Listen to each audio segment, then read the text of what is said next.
So Desert Storm.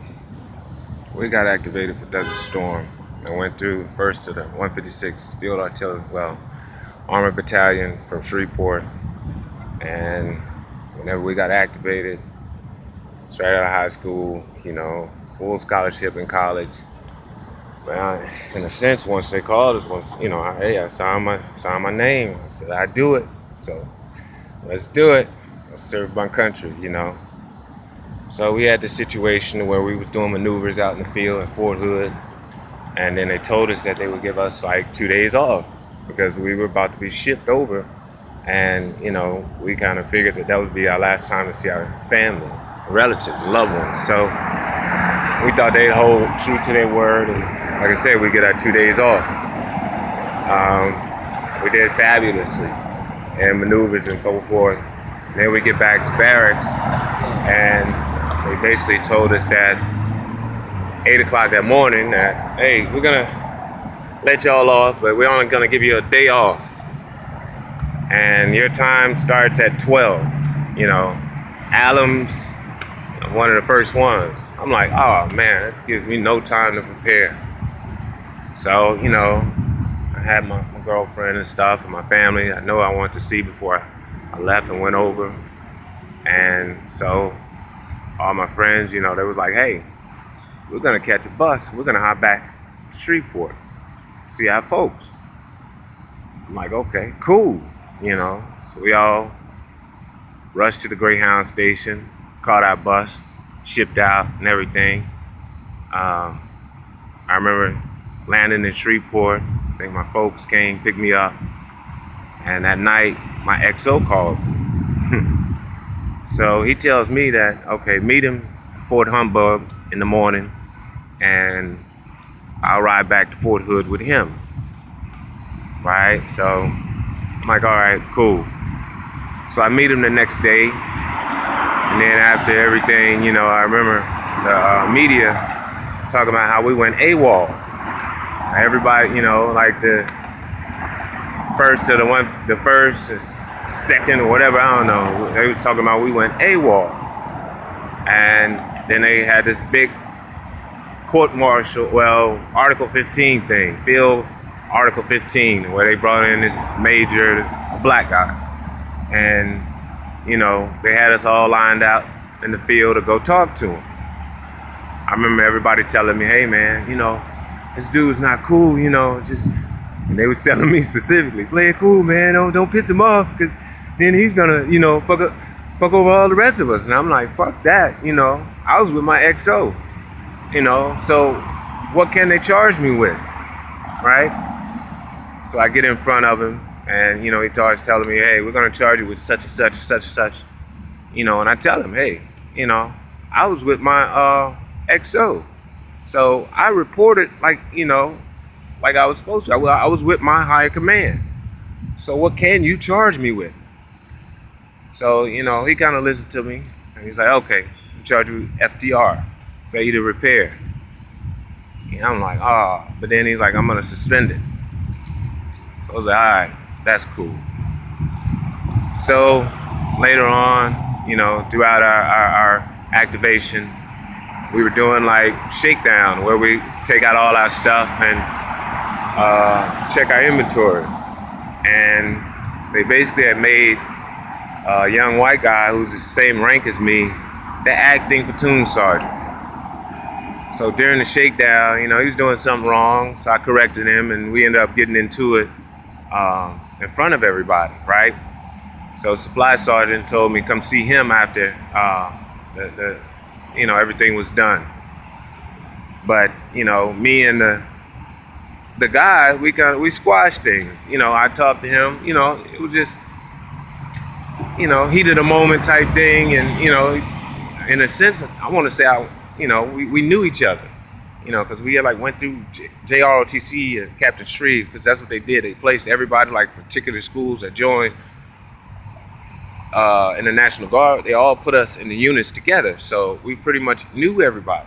We knew each other. And we had already went through ROTC, where we learned about the military all together. So, like I said, me and the acting platoon sergeant, we squashed things. And I happened to miss my going to talk to the supply sergeant. Supply sergeant, he's a mixed breed, so he gets mad, puts me in for Article 15. So Captain 4K calls me in his office, and he starts talking to me and this and that. So, I was like, well, I explained to him the situation. I was like, hey, it was just a misunderstanding. Me and the guy squashed it, and I during the time I just chain of command, there was no need to go talk to the supply sergeant. So Captain 4K specifically told me, well, the bottom line is I can't have you talking to my people like that. I'm like, my people? I never faced racism before, so this was just like dumbfounding me. So I'm like, okay, you gotta file another Article 15 in, a whole different, different charge, because this, whatever you're trying to do, it won't hold up because it's not relating to, what really happened. Man, ended up, because actually I was like an E4. He lifted the suspension that the major had put on me for the FTR, because we was National Guards and we didn't know about certain radius restrictions for or the protocol for whenever you got leave, that you were confined to a certain radius and stuff.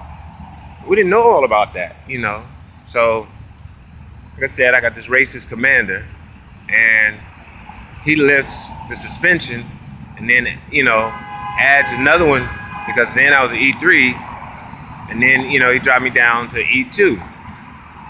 I put in my appeal, never heard from, really dropped. I think I had 2 appeals. I did both of them, and I'm just like, say, man, what he's charging me with is not right, because it's just really blown out of proportion, and you really, you're abusing me, But like I said, racism, bro. Louisiana got a problem with it, and to me, it's inferiority complex. So whenever he did that, man, and how it went down, severely pissed me off, really pissed me off, So I just I would stay to myself, stay quiet, started I have a knife, and I pick holes in my BDUs. And I really scared my commander, for real. That fucker was scared of me, Joe. He shipped me out, he was trying to do a early release, because actually I think something else happened, and he ended up dropping me down to an E1. So here I come in, I had 3 years of JROTC, so I come in as an E3, never was an E1, and he bust me down and so forth. So like I said, they tried to do a chapter me out. That's the type of thing they were trying to do, because really, like I said, I withdrew. I'm a cool cat, but don't abuse me. Don't take advantage of me, So that's basically the ordeal that I went through with Desert Storm that hit me to, I say, the appeal process and also racism. That was really my first bat. And then, like I said, with the media, how they made it look like that we abandoned, our obligation. They said we went AWOL. Which, once we really found out what AWOL really was, it's you got to be gone for years to really get classified as AWOL or something, So,